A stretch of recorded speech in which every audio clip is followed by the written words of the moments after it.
last year, Ryan Johansson was that guy who seemed to take that next step. Who did you see maybe take that next step or impress you this year among this group this season? Well, Nick Foligno, I think, is among the most improved players in the whole league.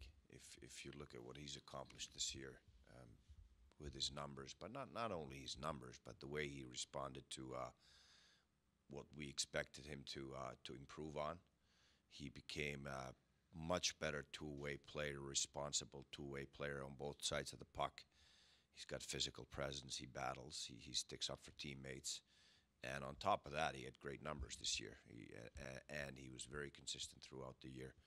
So I would say that he would be a big success story of the team, individuals this year for sure. And like I said, I would put him among the most improved players in the whole league. And JD's mentioned many times the young guys that evolved and got better and better towards the end of the year. And Alexander Wenberg in particular, I thought had a tough start. We kind of had to put him in a tough spot. We always try to avoid putting players into situations where they can't succeed. But we had so many injuries that we didn't have any choice. He had to play, and then we had to ship him to Springfield because he had lost his confidence a little bit. He went there. He's got a great attitude. He's a really good kid. He took it the right way, got his confidence back on track, played well there, earned his way back here. And ever since that, he's been a different player and got better and better and better. And even his numbers prove that. The plus-minus that was at a levels where you don't want to see it, kept getting better and better, and he started scoring too. And Mark O'Donoghue was very, very good towards the end of the year. But as I say to those guys in the exit meetings is that do not make the mistake of thinking that now you've got it made and this is good and this is good enough. Now you got to take the next step. And that's how we're going to get better as a team. I said it last year. I expect the best growth for our team to come from the guys that are on this team, how they get better, they get bigger, they get stronger.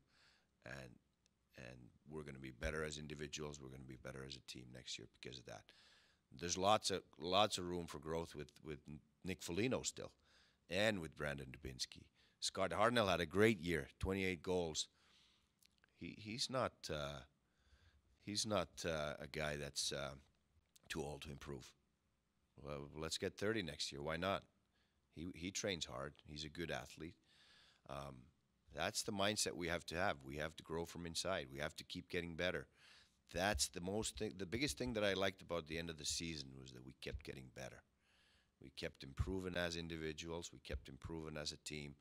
Now we got to take the next step going into next year, and it's going to be hard work. I just want to mention one other player, if I could. David Savard on the back end, blue line, played with Jack Johnson a lot and played against the other team's best players most nights. For a young man that it took time to develop himself as an NHL player, he's really earned the right to have us respect what he's done. He's a real pillar for us going forward. I really respect what he did. And he can yet take another step too. He's a young guy that has been a point-per-game defenseman in the junior years, known for his offensive ability. Now he's established himself as a guy that's a heavy defender and hard to play against. But there's another step that he can take as far as contributing into offense, playing with the puck, joining the rush, all those things. And we expect that from him. We don't expect him to get content now that he knows he's an NHLer and has a fairly big role in our team. We expect him to get better. Let's start with Jarmo. What are your needs for next season, your shopping list, and how much of that can be done internally? Well, I think that we've addressed the area of we need to keep the puck away from our net more. We got to be better defensively. I think a healthy Ryan Murray will answer a lot of those questions. If we have him in the lineup for 82 games, our defense is going to be better. He is in my mind a potential one of the top defensemen in the whole league. That's how much I see in his potential. But potential is a dangerous word because there's a lot of ifs. So you got to do the work. You got to improve. You got to get better, and he's got to stay healthy. We don't see any reason why he shouldn't be healthy next year. His knee's going to have a lot of time to heal now, and he should be back to 100% next year and hopefully healthy for the whole year.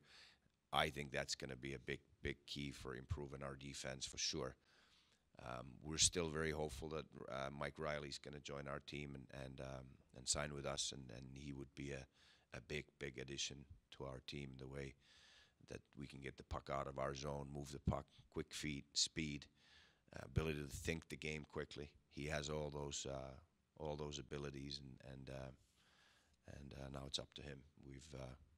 We've done a lot to make sure that he knows where we're at and what our plans are and how much we respect his skill set. The ball is in his court. You had at season's end 16 NHL forwards, 12 that might be considered top 9 type guys.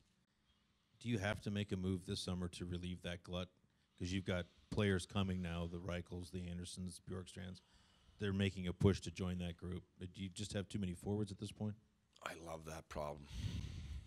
If we have too many good players, that's a great problem to have, and I'm sure that we'll be able to get around it somehow.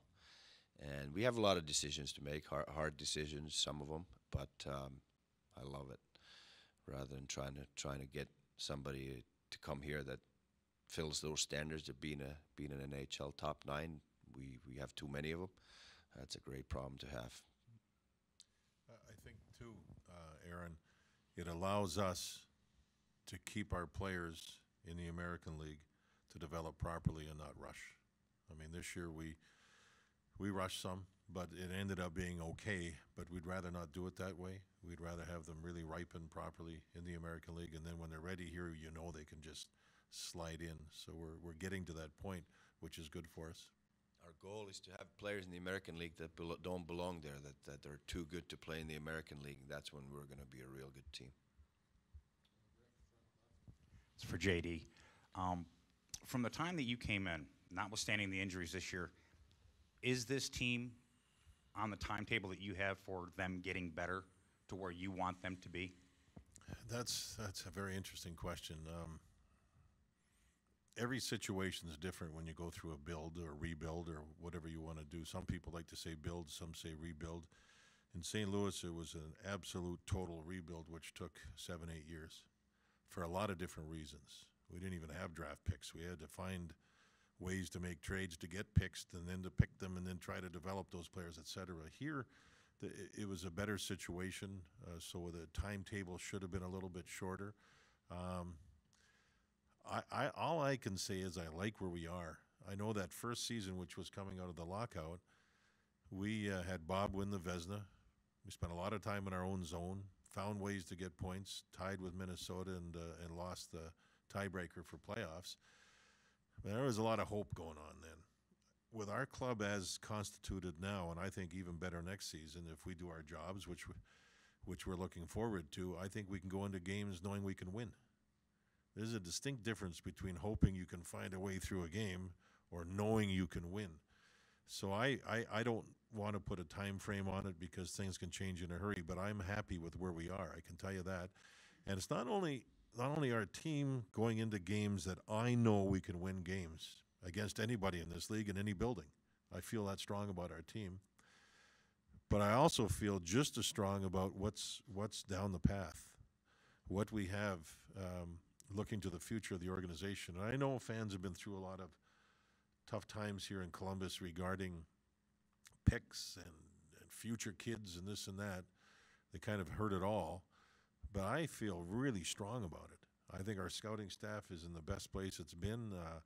I like when I see Dano come up as a first rounder and do what he's done. That's pretty good for a young kid. He's 20 years of age, and the same with Wenberg. And see how Savard has developed. See Ryan Murray. I know he's he's not only a good player, he has a chance to be a great player. And then I think about our farm club and you know the Anderson, how he came up and played. Reichel, when he came up, how he played. Milano's just starting. We'll see how he goes. Bjorkstrand scored the overtime winner in a playoff game the other night again. 68 goals, 69 goals on the season. He has a remarkable chance down the line of being a Blue Jacket. So our evolution process, I really feel strongly about.